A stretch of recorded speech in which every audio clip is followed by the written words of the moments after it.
മരവിപ്പ് നിങ്ങളെ അസ്വസ്ഥരാക്കുന്നുണ്ടോ? രാത്രി കിടക്കുമ്പോഴും ജോലികൾ ചെയ്യുമ്പോഴും തുണി തിരുമ്പുമ്പോഴും എല്ലാം നിങ്ങളുടെ കൈകളിലെ മരവിപ്പ് നിങ്ങളെ വല്ലാതെ അലട്ടുന്നുണ്ടോ? എന്നാൽ ഇതിനൊരു പരിഹാരമുണ്ട്. കാർപ്പൽ ടണൽ സിൻഡ്രോം എന്നൊരു രോഗാവസ്ഥയാണിത്.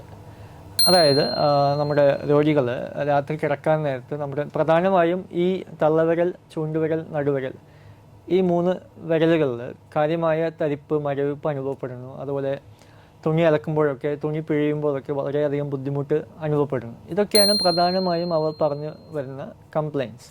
എന്തുകൊണ്ടാണ് ഇത് സംഭവിക്കുന്നത്? അപ്പോൾ നമ്മുടെ കയ്യിൽ പ്രധാന ഞരമ്പുകളൊക്കെ ഉണ്ട്. അതിൽ മീഡിയൻ നെർവ് എന്ന് പറഞ്ഞൊരു പ്രധാന ഞരമ്പ് നമ്മുടെ കൈത്തണ്ടയിലൂടെയാണ് ഇത് പാസ് ചെയ്യുന്നത്. അപ്പോൾ അവിടെ ഈ ഞരമ്പിന് പുറത്തായി ഒരു പാട പോലെ ഒരു സ്ട്രക്ചറുണ്ട്. പ്രത്യേകിച്ച് തൈറോയിഡിൻ്റെ അസുഖമുള്ള ആൾക്കാർ, ഷുഗറിൻ്റെ അസുഖമുള്ള ആൾക്കാർ, ഇവരിലൊക്കെ ഈ പാട കട്ടി പിടിക്കുന്നു. അപ്പോൾ അതിൻ്റെ ഫലമായി ആ ഞരമ്പിന് ഒരു പ്രഷർ അനുഭവപ്പെടുന്നു. അപ്പോൾ ചിലരിൽ ഭയങ്കര കാര്യമായ പ്രഷറായിരിക്കും അനുഭവപ്പെടുക. അപ്പോൾ അതിൻ്റെ ഫലമായി ആ ഞരമ്പിന് സുഗമമായി പ്രവർത്തിക്കാൻ പറ്റാത്തത് കൊണ്ടാണ് ഈ കയ്യിലേക്കുള്ള തരിപ്പും ബാക്കി ജോലി ചെയ്യുമ്പോഴുള്ള ബുദ്ധിമുട്ടും ഒക്കെ ഉണ്ടാവുന്നത്. അപ്പോൾ എന്താണ് ഇതിൻ്റെ പ്രതിവിധി? അപ്പോൾ കാർപ്പൽ ടണൽ റിലീസ്, അതായത് ആ പാടയെ നമ്മൾ കട്ട് ചെയ്ത് ആ ഞരമ്പിനെ റിലീസ് ചെയ്യുക, അതാണ് ആ സർജറിയുടെ പേര്. അപ്പോൾ ഇത് സർജറി ചെയ്തില്ല, അതായത് ഫിസിയോതെറാപ്പി കൊണ്ട് മാത്രം ചെയ്യാൻ പറ്റുമോ? ഇല്ല.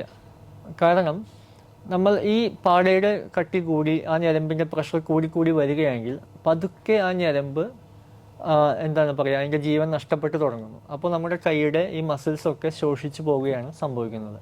അപ്പോൾ നമ്മൾ വളരെയധികം ഡിലേ ആക്കി കഴിഞ്ഞാൽ നമ്മുടെ കൈയുടെ മസിൽസൊക്കെ ശോഷിച്ചു പോകുന്നു. പിന്നെ സർജറി ചെയ്തിട്ട് കാര്യമായ റിക്കവറി നമുക്ക് കിട്ടുകയില്ല. അതുകൊണ്ട് കറക്റ്റായിട്ട് എത്രയും പെട്ടെന്ന് ആ പാട റിലീസ് ചെയ്യുന്ന സർജറി, അതാണ് കാർപ്പൽ ടണൽ റിലീസ് സർജറി നമുക്ക് ഇതിൽ ചെയ്യേണ്ടത്. ഇത് തികച്ചും അന്ന് തന്നെ വീട്ടിലേക്ക് പോകാവുന്ന ഒരു സിമ്പിൾ സർജറിയാണ്. കൈത്തണ്ടയിൽ മാത്രം ഒരു ചെറിയ മുറിവുണ്ടാക്കി ഈ പാട റിലീസ് ചെയ്യുകയാണ് ഇതിൽ ചെയ്യുന്നത്. തരിപ്പിച്ചാണ് ചെയ്യുക. നിങ്ങൾക്ക് അന്ന് തന്നെ വീട്ടിൽ പോവാം. സ്റ്റിച്ചസൊക്കെ ഒരു 10-14 ദിവസത്തിൽ നമുക്ക് എടുത്ത് മാറ്റാവുന്നതാണ്. ജോലികളൊക്കെ നമുക്ക് 2 ആഴ്ചയ്ക്ക് ശേഷം എല്ലാം ചെയ്ത് തുടങ്ങാവുന്നതാണ്.